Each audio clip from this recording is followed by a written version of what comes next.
장 1절에서 4절까지 교독하시겠습니다. 믿음이 약한 자를 너희가 받되 그의 의견을 비판하지 말라.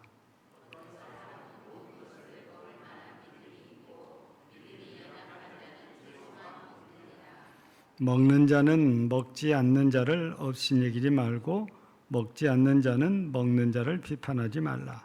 이는 하나님이 그를 받으셨습니다.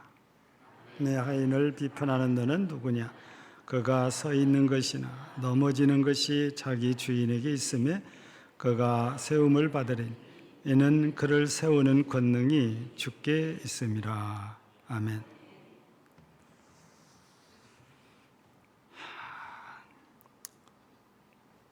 로마서가 기록될 당시가 이제 주후, 그러니까 예수님께서 이 땅에 오신 후 57년이나 58년 이즈음에 기록이 됐을 것으로 보고 있죠.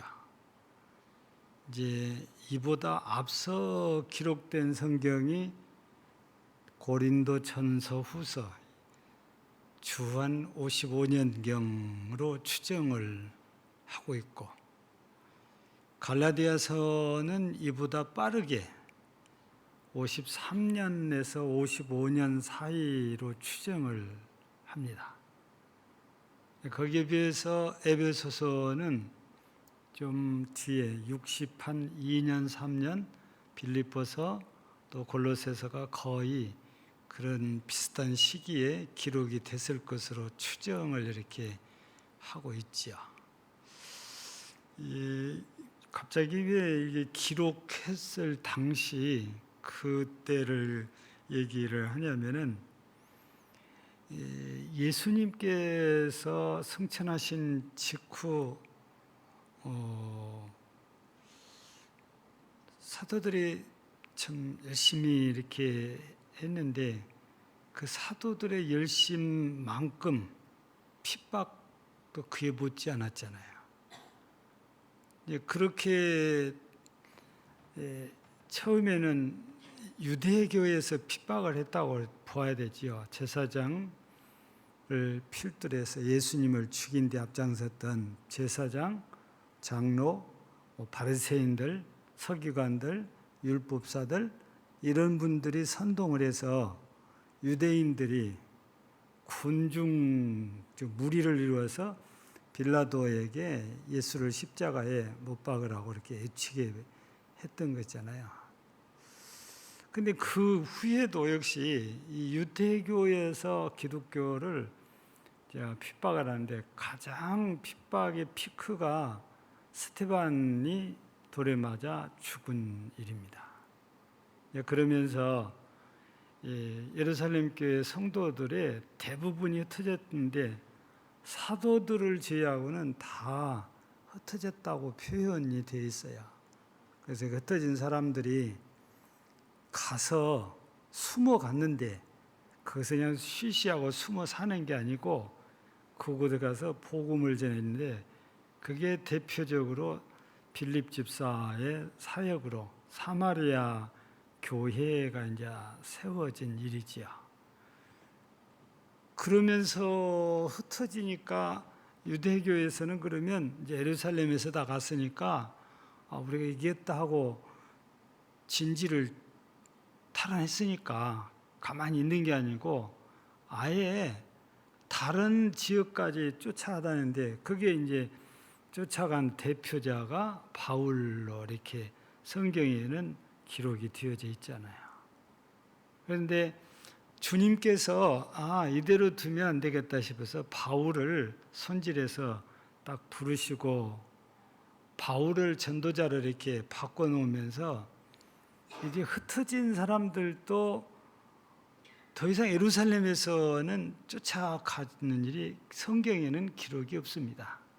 다만 유대인들이 어디든지 다 흩어져 살다 보니까 그곳에 살고 있는 유대인들이 핍박자가 이렇게 된 사실을 이제 바울이 선교 여행을 하면서 나타나는 현상들이지요. 근데 이렇게 핍박자들이었던 유대인들이 우리가 이제 로마서를 이렇게 읽으면서 오늘 본문을 보면서 이제 유대인들이 많이 돌아왔다. 이걸 실감을 해야 되는데 우리가 사도행전에서도 허다한 제사장의 무리도 돌아왔다고 이렇게 기록이 남아 있거든요. 그러니까 이 예루살렘 밖에서도 유대교에 속해 있던 유대인들이 상당수 기독교를 이렇게 돌아왔단 말이에요. 근데 돌아오기는 돌아왔는데 그 사람들이 항상 장애물이에요. 예를 들면 고린도 교회도 유대인들이 와가지고 우리도 예수 믿는다 해놓고 바울을 부정을 하잖아요. 바울은 사도가 아니다는 겁니다. 그래서 바울을 거부하는 사태가 발생을 하잖아요. 그러니까 유대인들이 돌아오기는 돌아왔는데 몸도 마음도 신앙도 다 돌아온 게 아니고 보이는 몸만 돌아왔다 하고 이 신앙이나 생각은 여전히 유대교적인 사상에서 멈춰 있는 거예요. 그러다 보니까 교회 안에서 서로 갈등이라는 게 생길 수밖에 없는 현실이 된 거죠. 그래서 오늘 이 말씀도 우리가 이 1절에 보면 믿음이 약한 자 이렇게 이제 표현이 되어져 있잖아요. 이제 2절에서는 연약한 자 이렇게 표현되어 있고 3절에서는 먹지 않는 자 이렇게 표현이 됐습니다. 이게 표현은 각각 달라도 같은 의미로 같은 대상을 지목을 하거든요. 우리가 믿음이 약한 자 했을 때 우리는 그냥 상식적으로 생각할 때 누구를 상상을 많이 합니까? 믿음이 약한 자 하면 누가 우리 쪽에 바짝 떠올라요? 대부분이 초신자를 우리는 떠올리게 됩니다. 근데 이 본문에서는 그냥 초신자를 염두한 게 아니고 유대교에서 기독교로 개종한 사람들을 염두하고 있는 거예요. 물론 초신자라고 우리가 생각을 하고 이 말씀을 풀어가도 풀어가집니다. 근데 우리가 문맥을 잘 이렇게 보면 어떤 내용들이 있습니까? 음식에 대한 얘기가 나오는데 2절, 3절 그게 나오잖아요. 모든 것을 먹을 만한 믿음이 있고 믿음이 약한 자는 채소만 먹는다. 이 무슨 얘기입니까? 채소는 성경에 정하다, 부정하다. 여러분 율법을 아무리 봐도 그거 분리를 안 해놨어요. 그러니까 채소는 어지간하면 다 먹는 거예요. 우리나라도 우리가 알고 있는 나물이 있는데 우리가 몰라서 못 먹는 나물이 굉장히 많습니다. 봄에 새순일 때는 100가지면 80가지는 먹어도 돼요. 그 정도로 새순일 때는 대부분의 나물들을 거의 다 먹을 수 있어요. 그러니까 유대교에서도 나물은 정하다 부정하다 그런 얘기가 없는데 고기 종류를 말할 때 곤충을 말할 때 정하다 부정하다 이런 얘기해서 그래서 약한 자 연약한 자는 채소만 먹느니라고 말은 유대교에서 전통적으로 율법에서 짐승 중에 정한 짐승이 있고 부정한 짐승이 있다 보니까 고기를 마음 놓고 먹지를 못하는 거예요. 유대교에서 돌아온 사람들은. 근데 이방인이었다가 기독교인이 됐거나 처음부터서 바울 사도를 통해서 신앙의 훈련을 잘 받은 사람들은 그런 걸 가리지 아니하고 채소든 고기든 잘 먹어요. 왜? 믿음이 그만하게 됐으니까.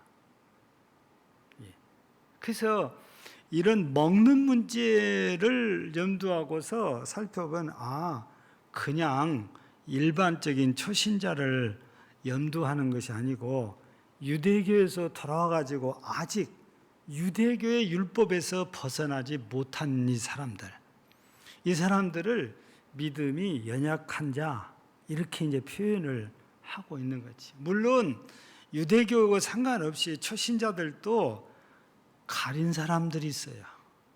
샤머니즘에 깊이 빠졌던 사람들은 음식을 가립니다. 그리고 또 우리나라에도 종교라고 하는데 음식을 가리는 종교가 또 있기는요. 근데 이런 데서 신앙생활하던 사람들이 돌아오면 한동안 무섭고 겁나니까 음식을 자유롭게 못 먹는 사례들이 실제적으로 있거든요. 그래서 믿음이 연약한 자는 믿음이 작은 자인데 우리 식으로 보면 초신자지만 이 로마서에서는 실제 직접적으로 지목의 대상은 유대교인이었다가 개신교로 기독교로 돌아온 사람들 얘기하는 거예요. 그러다 보니까 율법주의에 빠져서 몸은 와 있지만 여전히 율법주의에 빠져 있다 보니까 믿음으로 구원받는다는 처음부터 끝까지 바울 사도를 통해서 교육을 받고 믿음이 세워진 사람들하고는 똑같지가 않아요. 늘 충돌이 생겨요. 갈등이 생긴단 말이에요. 근데 믿음이 바울 사도를 통해 세운 사람들은 믿음이 강해서 뭐든지 그냥 담대히 잘하는데 율법주의에 빠져 있는 사람들은 너무 거치는 것들이 많으니까 자유롭게 뭐든지 담대하게 못한다고 말이죠. 여러분 우리나라 이 미신에 빠져 있는 사람들을 보면 이사도 자유롭게 못합니다. 그래서 아직도 여전히 이 첨단 과학이라고 우리가 표현하는데 이런 시대에도 손 없는 날, 그날이 아니면 이사를 안 와요. 그래서 이날은 1년 전부터서 이미 예약이 다 찹니다. 예. 근데 이제 이런 것들에 깊이 빠지지 않는 사람들은 가장 좋은 날이 토요일 날 아니면은 주일 날이에요. 자기들이 쉬는 날. 그래서 옛날에는 결혼식도 선 없는 날 했는데 지금은 토요일 날 주일 날이 가장 길한 날이라고 그냥 보편화가 되어 버린 것이죠. 예. 우리 기독교인들은 꼭 토요일 날 구집할 필요가 없는데 하객들 생각해서 토요일 날 하는 거예요. 이게 다른 문제가 아니고 하객들이 다 일하고 있다 보니까 그냥 평일 날 하면은 못 올 사람들이 많잖아요. 그래서 그분들의 편리를 위해서 토요일 날 날을 잡는데 신앙이 없는 사람이나 신앙이 약한 사람들은 교회를 왔다 갔다 해도 주일 날 날을 잡아서 시집가고 장가가는 일도 뭐 있기는 하죠. 믿음에 따라서 이런 것들이 결정되는데 영향을 많이 이렇게 끼친단 말이에요. 그래서 오늘 우리가 말씀을 보면서 연약한 자와 강한 자, 강한 자란 말 없지만 믿음이 있는 자인데 이게 바로 설명드린 대로 바울 사도에게 처음부터 신앙교육을 받은 사람들은 믿음이 큰 자야, 강한 자예요. 근데 유대교에서 돌아온 사람들은 믿음이 연약한 자. 그래서 음식도 자유롭게 먹지 못한단 말이에요. 그런데 무슨 문제가 이렇게 발생을 이렇게 할 수 있는가 하는 얘기가 나오는데 여기 이 1절을 보면 너희가 받되 그의 의견을 비판하지 말라 그랬어요. 여러분, 왜 교회 안에 갈등이 생긴가요? 서로 간에 피차 간에 받아들이고 용서하고 그러면 갈등이 없어요. 분쟁이 없어요. 근데 받아들이지를 못해요. 용서를 못해요. 그러니까 갈등이 생기고 분쟁이 생기고 당이 생기고 이러거든요. 바울 사도를 통해서 이 로마서를 통해서 로마에 보낸 표지지만 오늘날 현대 교회도 이 말씀에 굉장히 귀담아 들어야 될 말씀. 절대 나하고 생각이 다르다고 해서 그 사람을 비판하면 안 된다고 말이죠. 또 여러분들 말씀을 좀 뒤로 내려와서 봅시다. 3절 보면은 또 나오잖아요. 먹지 않는 자는 먹는 자를 비판하지 말고 먹는 자는 먹지 않는 자를 업신여기지 말아라. 그렇죠? 그리고 4절에서는 남의 하인을 비판하는 누구냐 그러네요. 그러니까 아무리 내가 보기에 저 사람이 틀렸어도 나하고 생각이 달라도 그 사람을 비판의 대상으로 삼으면 안 된다고 말입니다. 그러면 절대 교회는 하나 안 됩니다. 언제나 갈등이, 언제나 분쟁의 씨앗이 있다가 뭔가 딱 부딪히면은 거기서 폭발하거나 터지거나 이런 일이 생기거든요. 우리 그리스도인들은 우리 예수님께서 마태복음에 산상복음을 통해서 쭉 이렇게 말씀하실 때도 보면 판단하지 말라고, 헤아리지 말라고. 그러면서 무슨 얘기예요? 자기 눈에는 뭐가 있다고 그래요? 들보가 있다고 그래요. 들보라는 것은 집 질 때 엄청 큰 기둥 가로짓는 걸 말하거든요. 이런 걸 갖고 있으면서 남의 눈에 티를 빼준다는 것은 자기 눈에 있는 것은 자기한테는 흠을 모르고 남의 흠만 지적하고 고치라고 하는 거거든요. 이게 남을 판단하거나 비판하는 일이에요. 우리 주님께서는 그거 하지 말아라. 만약에 네가 그렇게 하면 너도 헤아림을 받을 것이다. 비판받을 것이다. 그 말씀하시잖아요. 우리 그리스도인들은 남을 정죄하고 남을 비판하고 남을 판단하고 남을 헤아리는 이런 권리는 없는 겁니다. 그냥 용서하고 받아들일 권리만 있어요. 그게 우리 그리스도인 거죠. 그런데 이런 말씀이 여기에 기록된 걸 보면 로마 교회에서도 이런 일이 분명히 일어났다는 얘기예요. 서로 갈등이 생겼고 분쟁이 생겼다는 거예요. 그래서 바울 사도가 이 서신을 통해서 그러면 안 된다. 왜 안 되냐? 왜 그러면 안 되냐? 오늘 말씀해 보니까 뭐라고 했습니까? 3절에 보면은 하나님이 받으셨느니라. 4절에 보니까 그를 세우시는 권능이 주께 있음이라.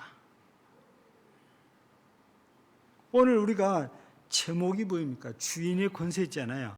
주인의 권세란 종이 넘어지든 일어나든 주인이 알아서 한다고 말해요. 우리는 너나 할 것 없이 모두가 하나님 앞에 종입니다. 그런데 종들끼리 서로 마치 제자들이 누가 크냐 싸운 것처럼 싸우는 것은 용납이 안 되는 거예요. 하나님이 그렇게 하라고 우리를 불러주신 거 아니에요.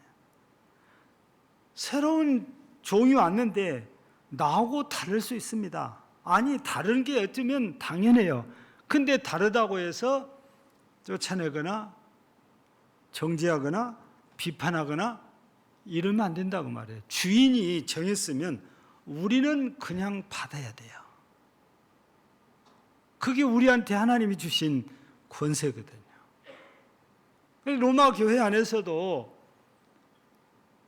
신앙이 굳건하게 선 사람들이 볼 때 아니 그거 하나도 먹지 못하면서 뭐 예수 믿느냐 하면서 핀잔 두고 비판할 수 있단 말이에요.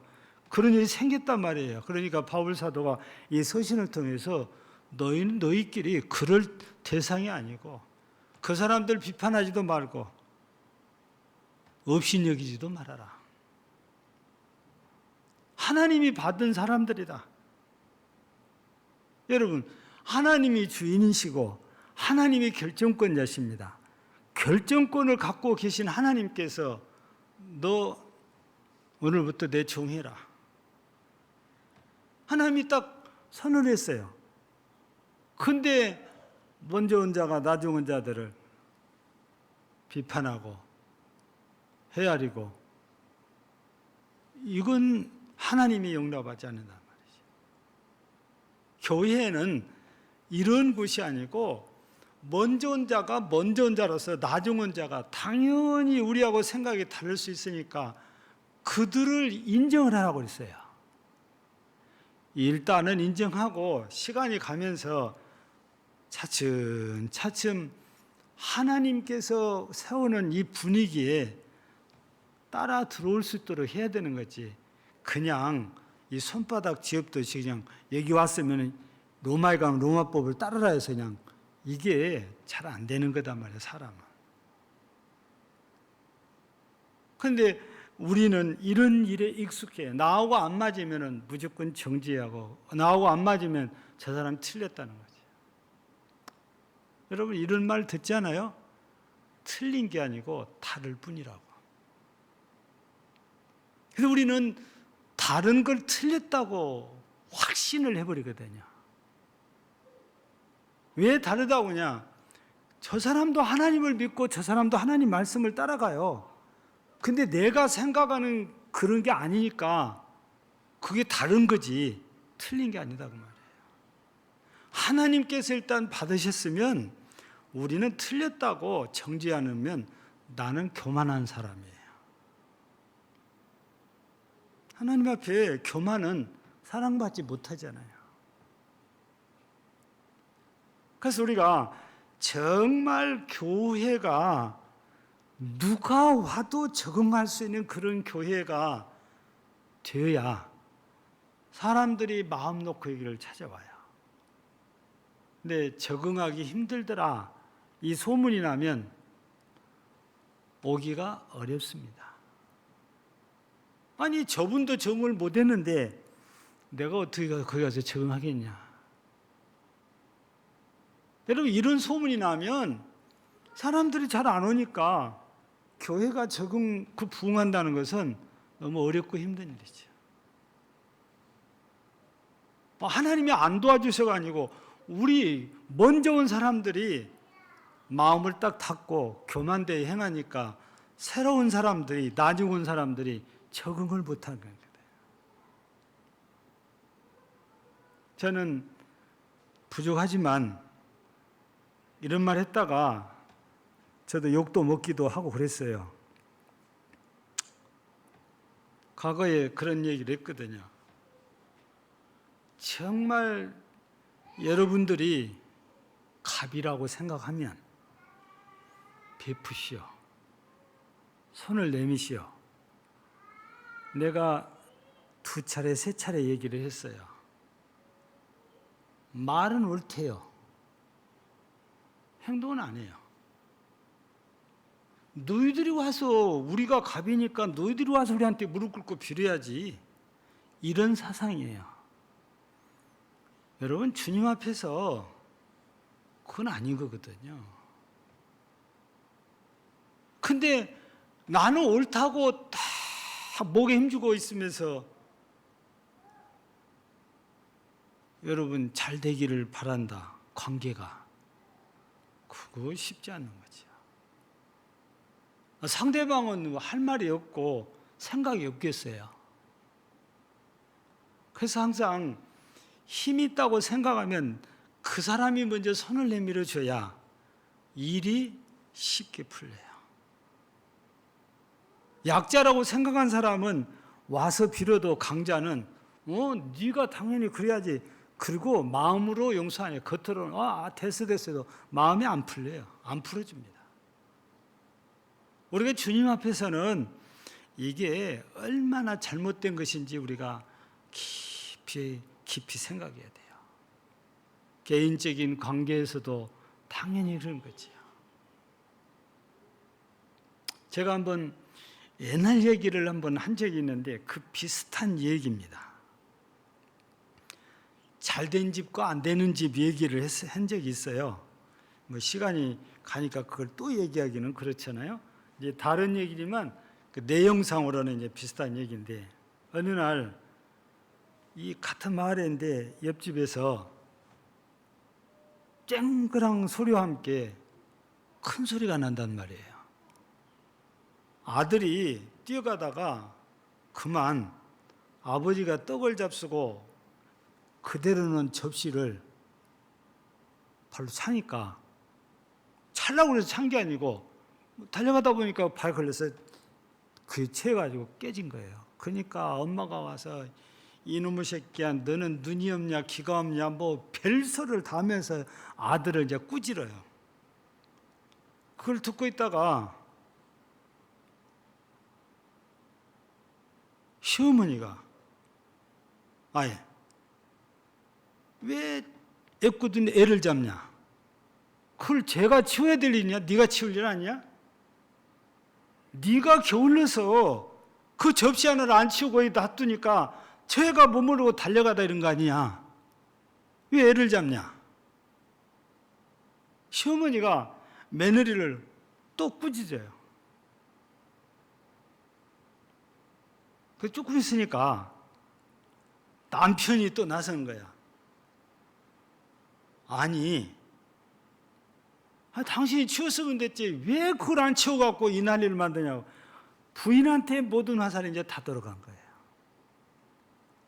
그래서 그 집 가족들이 서로 큰 소리가 나다 보니까 저녁밥도 모래알 같고 밥 먹고 나서도 말도 없고 집안 분위기가 초상집이 됐어요. 근데 담을 하나 두고 있는 그 옆집에서도 똑같은 일이 벌어졌는데 아들이 접시를 깼단 말이에요. 그러니까 엄마가 쫓아와서, 아빠가 쫓아와가지고, 할머니가 쫓아와서 애야 다친 데 없냐?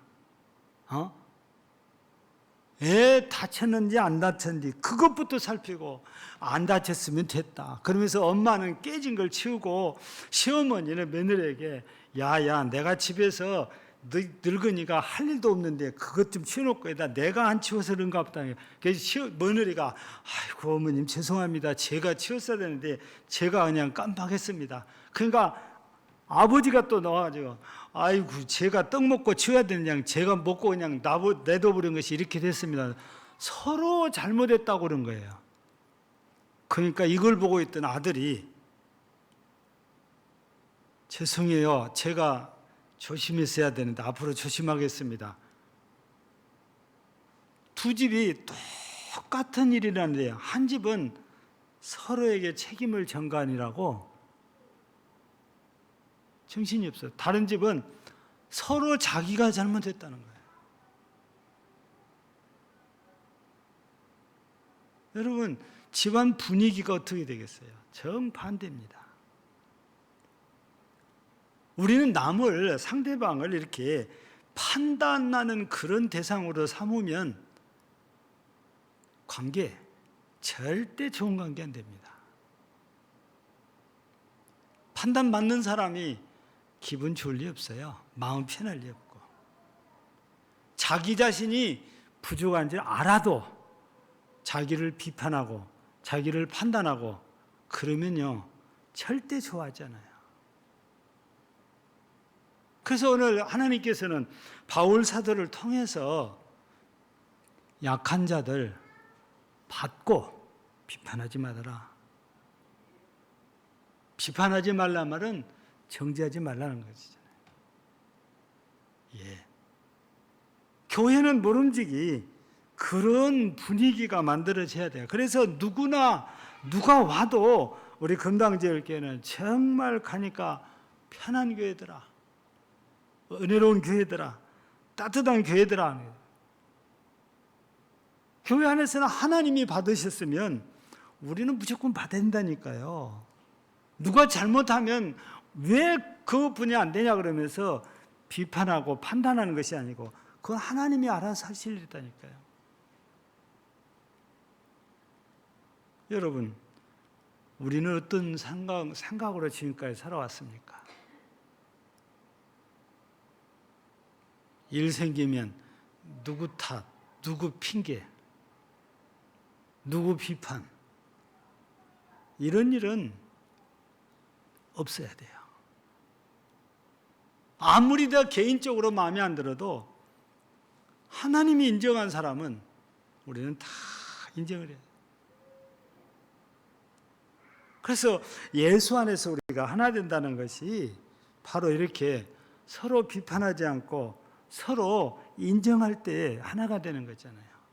약한 자나 강한 자나 있는 자나 없는 자나 배운 자나 못 배운 자나 하나가 되는 것은 서로가 서로를 인정하고 존중할 때 교회가 고린도전서 1장 10절 말씀처럼 하나가 되는 거예요. 한 마음, 한 뜻, 한 말 하는 거지요. 그런데 서로 생각이 다르기 시작하면 갈등과 분쟁만 생길 뿐입니다. 그래서 우리는 내가 주권을 가진 자라고 절대 생각하지 마시고 모든 주권은 우리 주님께 있다고 우리는 믿고 누가 잘못하면 뒤에서 기도해 줘야죠. 누가 잘못하면 하나님 아무개 집사님에게 은혜를 주옵소서 기도해 줘야죠. 집사가 되어갖고 그것밖에 안 되냐고 그런 것도 모르냐고 핀잔 주고 함부로 말하고 정지하고 그런 게 아니고 뒤에서 조용히 기도해야 됩니다. 기회가 되면 격려해야 됩니다. 기회가 되면 위로해 줘야 됩니다. 그래야 그 사람이 세워집니다. 만약에 이럴 때 비판하고 정죄하면은 그 사람은 교회를 뛰쳐나갈 수밖에 없어요.